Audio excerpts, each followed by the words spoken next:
Hey guys, Mustached Tom here to review the movie Last Straw. So I've not seen any trailers for this movie, but I did come across it, so I figured why not review this one. So the movie begins with an ending, with the dead people on the floor, and being called by one Jake. So the movie ends, it starts at the ending and then cuts back to 24 hours prior. So we need to learn how we got into that situation, and thus we follow our lead character, Nancy. Nancy discovers that she is pregnant. She's taken a pregnancy test, and thus she's a little bit worried about who the father is, because she slept around with quite a few people, as it would turn out. Talking to her friend, I believe her name was Tabitha. So, she's also currently the owner, or manager at least, of this diner that she works at, alongside her coworker slash potential friend slash potential father, I guess, among them, potentially, I think, is the idea. His name is Bobby. Anyway, so, she wants to hang out with Tabitha for a little bit there before. Then, when getting to work, deals with one of the other coworkers, Jake, who she already seems to have some level of disinterest or distrust in. However, it's very clear that she vomits, and I think it's clear that Jake holds up this facade because her dad is around and asks what's going on. But he's the one suggesting that her and Jake work together during this night shift. And Bobby offers to stick around, since Nancy already seems to again have these issues with Jake, as I mentioned. There's a fourth co-worker named Pete who also works there. But I digress. While working, she comes across these four bikers whom are currently outside, dealing some trouble, and they begin to wear masks on the inside. She pretends to call the cops to get them to leave. So they do. Thinking that, it's for real though. But during this firing, I'm not sure what exactly sets this off, but something in confrontation with Lake causes her to fire him.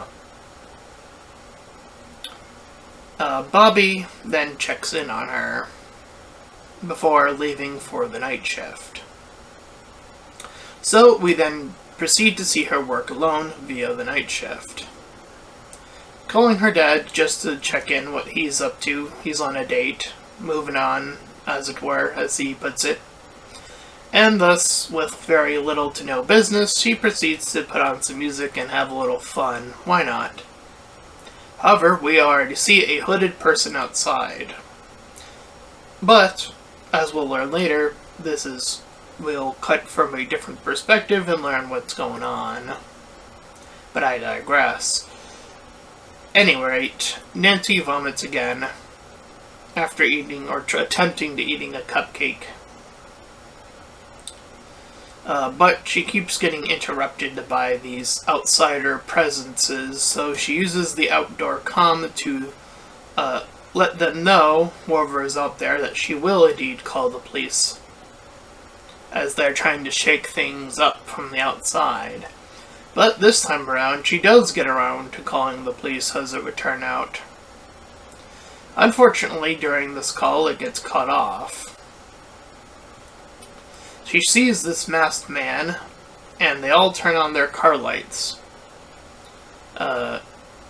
So she's desperately looking for her cell phone, which is something I don't know how I feel about it, because it seems to, like, in the business, they seem to have a rotary, old school phone, but then she also has a cell phone, so I'm not sure what era this movie's supposed to take place in, where you can use cell phones and texting. I assume newer, but the business indicates older, so maybe the building just doesn't have upgraded phone services. I don't know, like, what the deal with that is.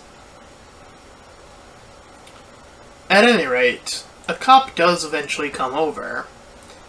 While there, he asks for some coffee, and when she brings up some mopeds being operated upon, he gets a little bit worried and suggests that something more is going on, that these attackers are quite the ruthless bunch, as it were.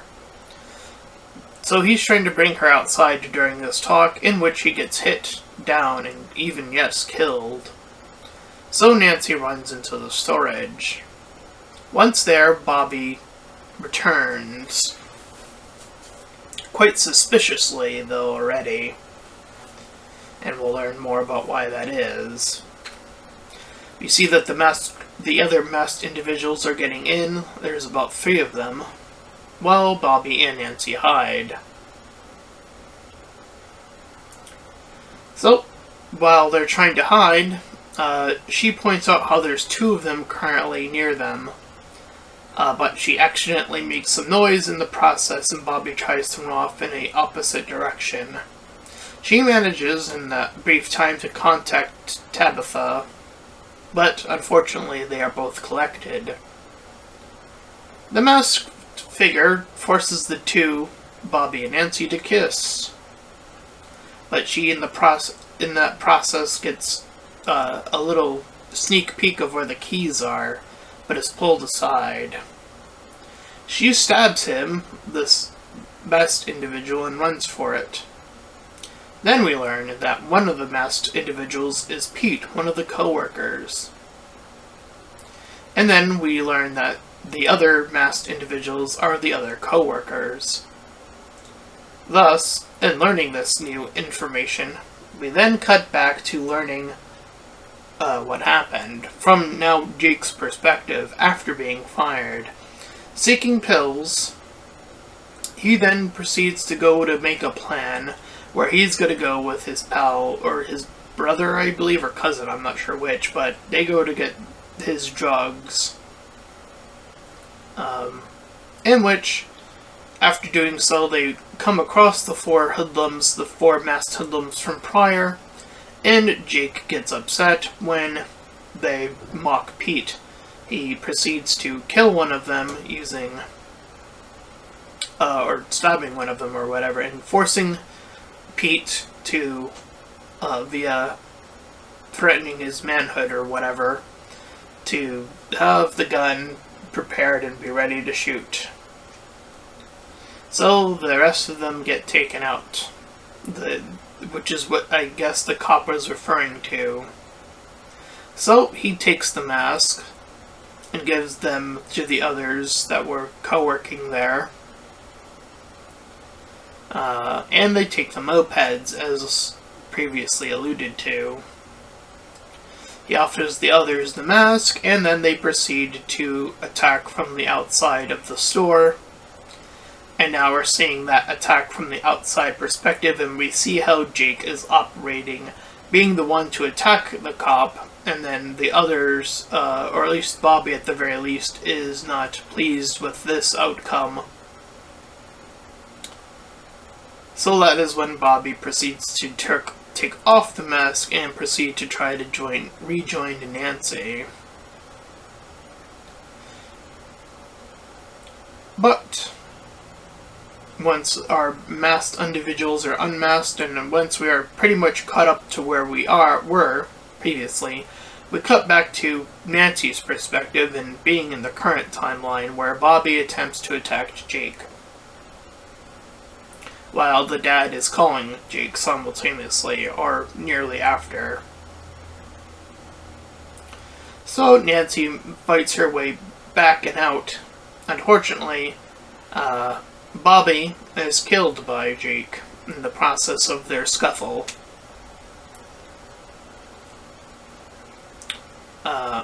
So, out of frustration, he's attacking the music box, and Tabitha arrives on the scene, but quickly runs off, seeing how Jake is not too keen on any of this right now, and continues then to look for Nancy. Unfortunately for him, she sneaks up and stabs Jake, but is caught off guard very briefly, but he manages to stab her right back after their scuffle and drives off, thinking that things will be fine.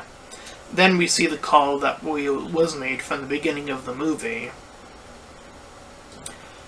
Some time later, Nancy wakes up, still alive, having these stacked ribs taped around her, I guess that protected her too. Though not sure how or when she grabbed those and did that, but whatever. She grabs the keys to the cop car that was left by the now dead cop as Jake tries to return home. So Nancy already knows where he lives, and gets there. She uses the sticker that he provided her at some earlier point in the movie to keep the bell on so that she can sneak around the back, then proceed to stab him in the neck. However, during her assault and trying to make her way back, she falls out of energy. And we cut back to her talk with Tabitha, and it's slightly more extended about what the situation with their baby was going to end up being, and about moving on, or not moving on in this case with Nancy's perspective. And thus the dad rushes over, finally arriving on the scene, and asks what he can do, and the last thing she informs him is that she was indeed pregnant, and that was last straw. So this movie runs along two narratives, that being Nancy's and that being Jake's, and I will say that there are certain elements like Nancy's survival via grabbing sudden meat bags, among other weird sequences of that nature, that definitely hold this movie back for me. I think if you're going to run this double narrative, you always want to make sure that the thing that you are seeing in the newer timeline, that being her stabbed and her being safe, is secured by something that alluded to her being elusive enough to make that decision and then do it. Not have that happen off screen and then suddenly we're like, well, how did she even have time to do that? When? Because we were following her perspective, remember, up until they were unmasked. So what time between then and then her getting stabbed did she do that, right? Because we cut back to Jake's perspective, and then we cut back to the current timeline, which we don't see her set that up whatsoever. At least I don't recall it. Maybe I missed it. I don't know. But I digress. So that might be on me for missing it, but still, I do feel like the movie is maintained in this weirdity in terms of, again, what time frame it takes place in, whether that being newer but the shop is older. I'm going to have to assume that that's the case, though.